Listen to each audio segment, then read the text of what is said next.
my channel ya, Riada Course, ya masih tetap stay di channel yang sama yaitu Riada Course.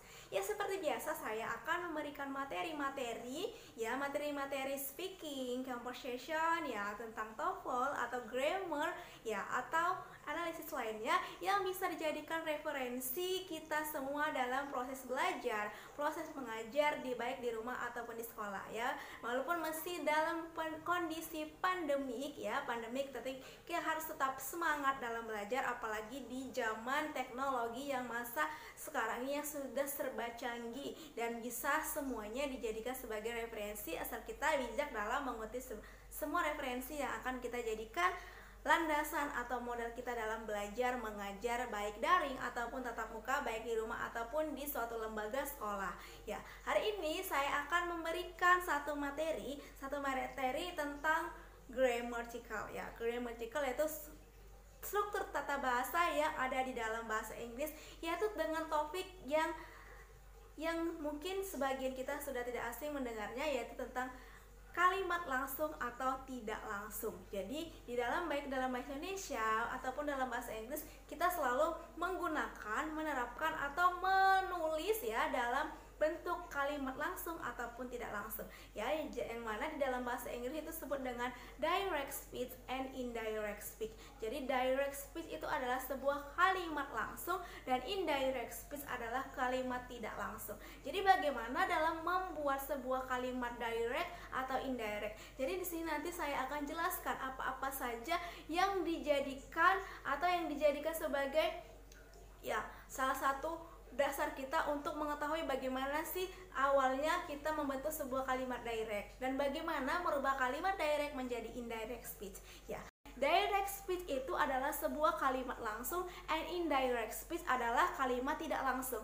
Jadi keduanya ini sangat sering kita gunakan. Jadi di dalam membentuk sebuah reported speech ya, reported speech ya, kalimat laporan. Ketika kita menyampaikan suatu bahasa, suatu komunikasi, suatu kata-kata itu kepada orang lain, tentunya kita membutuhkan yang namanya dengan reported speech. Di mana reported speech ini bisa kita bentuk karena adanya indirect speech ya, dari direct speech and indirect speech. Jadi di sini saya akan jelaskan bagaimana sih membentuk sebuah kalimat direct speech ya, bagaimana membentuk sebuah kalimat indirect speech atau mengubahnya dari kalimat direct speech into the indirect speech ya. Jadi jangan kemana-mana, tetap simak isi video dari saya, explanation dari saya ya, semoga bisa memberi manfaat untuk kita semua. But ya, before you watch my video, my explanation today, don't forget to like, subscribe, and share to social media agar bisa memberi manfaat, semakin banyak memberi manfaat,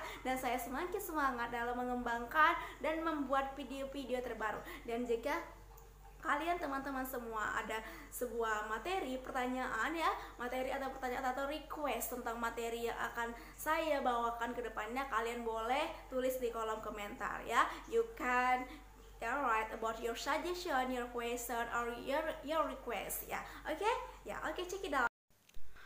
Ya, direct speech atau kalimat langsung ialah kata-kata atau kalimat yang diucapkan langsung oleh pembicara atau orang pertama dan ditulis apa adanya. Ya, jadi itu yang dimaksud dengan direct speech, kalimat langsung. Jadi, dia disampaikan oleh orang pertama dan ditulis apa adanya tanpa ada perubahan bentuk kalimat, tenses, pronoun ya. Jadi tetap apa yang disampaikan orang pertama itulah dia bentuk dari sentence yang ada di direct speech. Dan untuk indirect speech atau kalimat tidak langsung ialah kalimat yang diucapkan untuk menyampaikan pernyataan seseorang. Jadi di dalam indirect sentence ini dia cenderung ada perubahan. Jadi dia tidak sesuai bentuk sentence-nya dengan apa yang disampaikan oleh orang pertama. Oleh sebab demikian, ada hal-hal yang harus kita perhatikan yang terdapat di dalam bentuk direct speech ataupun indirect speech. Jadi, untuk yang di direct speech ya, in sentence direct speech, kita harus perhatikan yang pertama apanya? Reporting verb-nya ya. Jadi reporting verb itu adalah yang melaporkan, dan kemudian reported words-nya adalah yang dilaporkan. Kemudian apalagi di dalam direct speech dia harus dipisahkan dengan tanda koma, ya.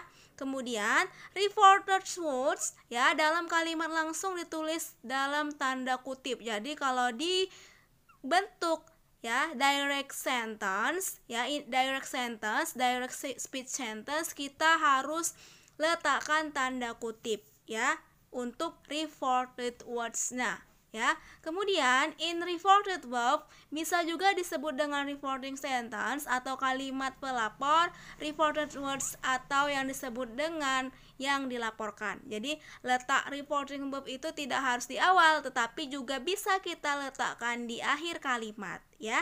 Sudah jelas ya untuk yang ada di direct speech ya, yang harus diperhatikan yang ada di direct speech itu adalah yang saya jelaskan tadi. Oke, bisa diingat, saya berharap bisa dipahami apa yang saya sampaikan. Kemudian untuk indirect speech yang hal yang harus diperhatikan ya, di hal-hal yang harus diperhatikan adalah jadi di sini dikatakan antara reporting verb dan reported words dihubungkan oleh kata penghubung atau conjunction ya. Jadi biasanya yang menjadi kata penghubung atau conjunction itu adalah that ya. I said that, she said that, like that. Oke. Kemudian in the seconds dalam kalimat tak langsung atau indirect speech itu adalah tanda kutip tidak diperlukan. Jadi di dalam indirect speech ini tidak diperlukan tanda kutip dengan sama ya seperti yang ada di direct speech. Jadi kalau di direct speech kita perlukan tanda kutip untuk reporting words-nya. Ya, tetapi kalau di indirect speech kita tidak perlukan tanda kutipnya. Oke, udah jelas ya perbedaannya antara direct and indirect. Kemudian di dalam indirect speech yang harus dirubah itu ada subject, pronoun ya, verb, tenses dan juga adverb of time atau bentuk keterangan waktunya. Jadi dari kelima hal tersebut harus kita rubah ya. Di sini saya akan menunjukkan ya, saya akan lampirkan tenses apa saja sih yang harus dirubah dari mana ke mana, dari tenses apa ke tenses apa ya.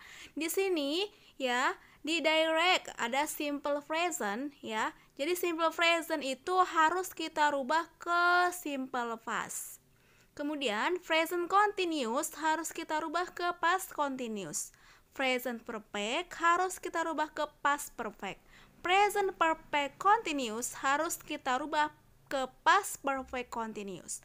Kemudian simple past kita rubah ke dalam bentuk past perfect, dan past continuous kita rubah ke past continuous.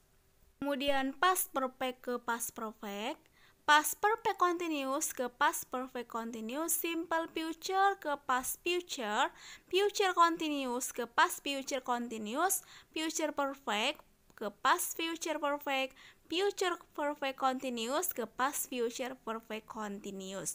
Jadi di antara tenses ini ada mengalami perubahan ketika kita ingin merubah dari bentuk direct speech ke dalam indirect speech.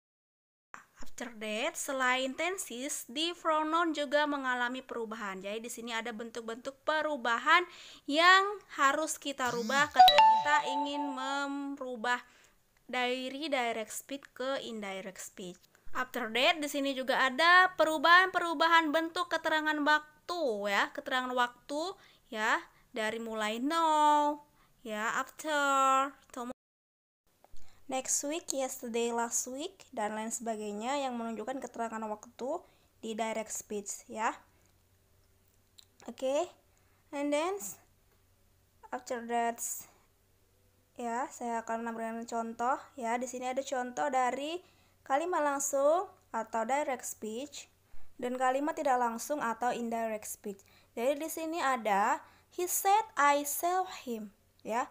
He said I saw him. Jadi di sini ada reported verb-nya he said and I saw him termasuk pada reported words ya.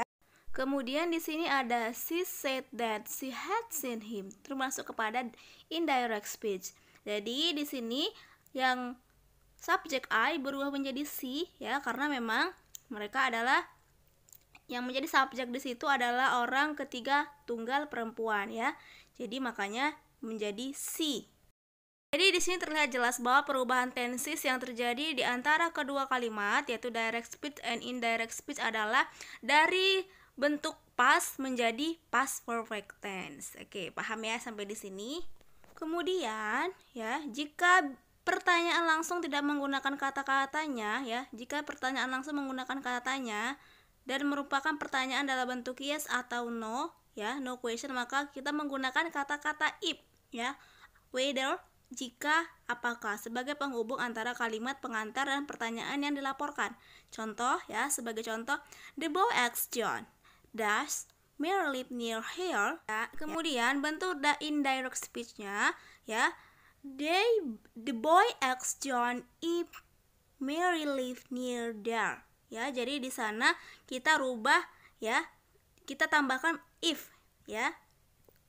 Maka bisa kita simpulkan bahwa tenses yang digunakan adalah bentuk present tense di direct speech dan kemudian berubah menjadi past tense di indirect speech ya. Jadi di sini ada juga perubahan bentuk keterangan waktu dari here ke there ya. Oke.